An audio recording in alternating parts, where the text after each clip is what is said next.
नमस्कार दोस्तों, आप देख रहे हैं सफर का सुकून और आज के इस वीडियो में हम आपको राजस्थान के सवाई माधोपुर में स्थित ऐतिहासिक रणथंभौर किले की शानदार यात्रा पर लेकर चलेंगे। यह किला अरावली और विंध्य पर्वतों के बीच ऊंची पहाड़ी पर बना हुआ है और अपने इतिहास, मंदिरों और खूबसूरत दृश्यों के लिए बहुत प्रसिद्ध है। हमारी यात्रा की शुरुआत वाहन पार्किंग से हुई। यहीं से हमने किले की ओर पैदल चढ़ाई शुरू की। चारों तरफ पहाड़, हरियाली और जंगल का शांत वातावरण इस यात्रा को और भी रोमांचक बना रहा था। थोड़ा आगे बढ़ने पर हमें किले का मुख्य प्रवेश द्वार नवलखा दरवाजा दिखाई दिया। यही किले का मुख्य द्वार माना जाता है। इसकी बनावट बहुत मजबूत और भव्य है। जब हम यहाँ पहुंचे तो सीढ़ियों पर कई लंगूर बैठे हुए दिखाई दिए, जिन्हें हमने अपने कैमरे में भी कैप्चर किया। नवलखा दरवाजे से आगे बढ़ते हुए हम पहुंचे गणेश पोल दरवाजा के पास। यहाँ एक बहुत ही रोचक और वीरता से जुड़ी कहानी सुनने को मिलती है। कहा जाता है कि युद्ध के समय हमीर देव चौहान का घोड़ा एक ही छलांग में इस खड़े पहाड़ के ऊपर पहुंच गया था। आज भी वहां उस घोड़े के पैरों के निशान दिखाए जाते हैं, जिन्हें देखकर उस समय की वीरता का अंदाजा लगाया जा सकता है। गणेश पोल से आगे बढ़ते ही किले का जो नजारा दिखाई देता है, वह बेहद सुंदर लगता है। ऊंचे पहाड़, किले की प्राचीन दीवारें और चारों ओर फैला जंगल इस दृश्य को और भी शानदार बना देते हैं। थोड़ा ऊपर जाने पर हमें एक पुरानी सुरंग का दृश्य भी देखने को मिला। माना जाता है कि पुराने समय में इन सुरंगों का उपयोग सुरक्षा और गुप्त रास्तों के रूप में किया जाता था।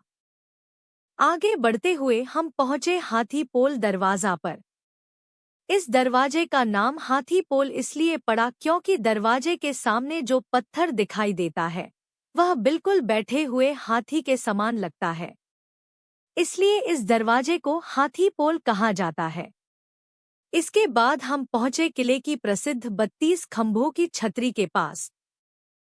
पहले हमने इसे नीचे से देखा और फिर ऊपर जाकर इसकी सुंदर बनावट को करीब से देखा। यह छतरी अपने 32 मजबूत स्तंभों के कारण बहुत प्रसिद्ध है। यहीं से हमें हम्मीर महल का शानदार दृश्य दिखाई दिया।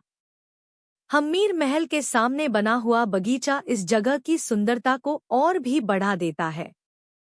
32 खंभों की छतरी के नीचे के हिस्से में एक शिव मंदिर भी है। यहाँ एक बड़ा शिवलिंग और नंदी महाराज की मूर्ति स्थापित है। हमने यहाँ भगवान शिव के दर्शन भी किए। इसके बाद हम आगे बढ़े और पहुँचे रानी तालाब के पास। इस तालाब के बीच में एक छोटा सा महल बना हुआ है। कहा जाता है कि यह रानियों का चेंजिंग पैलेस था, जहां रानियां स्नान करने के बाद कपड़े बदला करती थी। फिर हम ऊपर जाकर पद्म सरोवर का सुंदर दृश्य देखने लगे। शांत पानी और चारों तरफ का प्राकृतिक वातावरण इस जगह को बहुत ही खास बनाता है। राजस्थान के इतिहास का प्रथम जल जौहर 1301 ईस्वी में इसी पद्म सरोवर में हुआ था। पद्म सरोवर से आगे बढ़ते हुए हम त्रिनेत्र गणेश मंदिर की ओर जाने वाले रास्ते पर चले।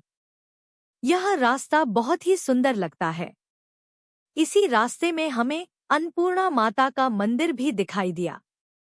कुछ ही देर में हम पहुंच गए प्रसिद्ध त्रिनेत्र गणेश जी के मंदिर के पास।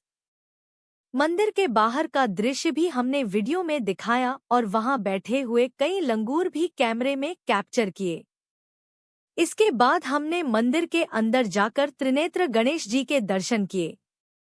वहां दर्शन करते समय मन को बहुत शांति और बहुत अच्छा अनुभव हो रहा था। दर्शन करने के बाद हम आगे बढ़े कालिका माता मंदिर की ओर। रास्ते में हमें कई खच्चर भी दिखाई दिए, जिन्हें हमने कैमरे में कैप्चर किया। फिर हमने कालिका माता के भी दर्शन किए। आगे चलते हुए हमने लक्ष्मी नारायण मंदिर में भी दर्शन किए और फिर दिगंबर जैन मंदिर में भी जाकर दर्शन किए। वापस लौटते समय हमने किले के आसपास की खूबसूरत प्रकृति और पक्षियों को भी कैमरे में कैद किया। हमें यहाँ मोर, तोता, कबूतर और कई अन्य पक्षी देखने को मिले। साथ ही कुछ गिलहरियां भी दिखाई दी। रास्ते में कई तरह के पेड़ पौधे भी देखने को मिले, जिनकी सुंदरता ने इस यात्रा को और भी यादगार बना दिया। वीडियो में आप रणथंभौर किले का पूरा नक्शा देख सकते हैं, जिससे किले के मुख्य दरवाजों, मंदिरों और ऐतिहासिक स्थानों की स्थिति आसानी से समझ में आती है। यह नक्शा दर्शाता है कि किला कितना विशाल है और इसके अंदर कितने महत्वपूर्ण स्थल मौजूद हैं। वापस आते समय जंगल में हमें हिरणों का झुंड भी मिला, जो रास्ते के बिल्कुल पास ही घास खा रहा था, और उनको हमने अपने कैमरे में कैप्चर किया। और हमको जंगल में तेंदुआ भी दिखाई दिया, लेकिन वो हमसे बहुत दूर था तो कैमरा में कैप्चर नहीं हुआ। और इसी के साथ सफर का सुकून के साथ हमारी रणथंभौर किले की यह शानदार यात्रा यहीं समाप्त होती है। अगर आपको यह वीडियो पसंद आया हो तो वीडियो को लाइक करें, चैनल को सब्सक्राइब करें और सफर का सुकून के साथ ऐसे ही खूबसूरत सफर का आनंद लेते रहें। धन्यवाद।